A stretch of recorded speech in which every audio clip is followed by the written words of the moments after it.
one concern that many business owners have when they start walking along this inclusion journey is that they might uncover something about them or the way they have been doing business which does exclude people, which does marginalize people, which does segregate people.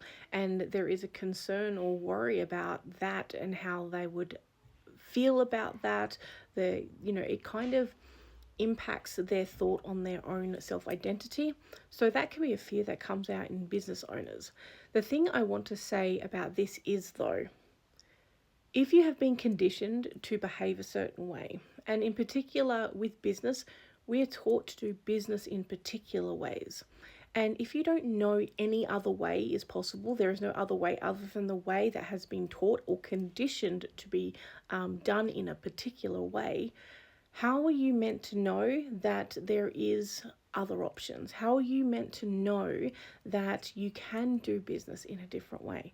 So this is when it's almost like you need to have a little bit of courage in there to go, you know what? I recognize in this world that we're currently living in, it's not okay. It's really, really overly oppressive, and I don't want my business to be part of that, and I also don't want myself to be part of that.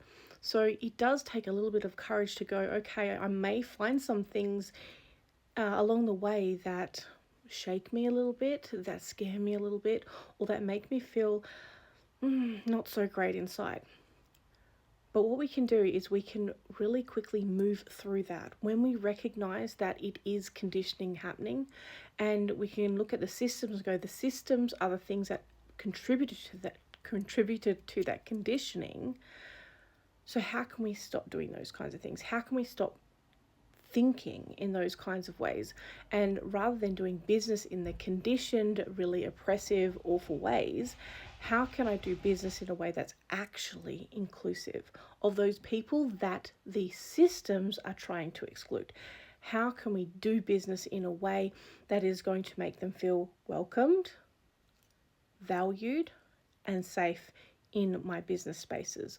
So if we can move through that initial shock of, oh my gosh, I have been contributing to something that I really, really didn't want to be part of, and rather into a space of, okay, now I know how I have been participating. I don't like it. I don't condone it.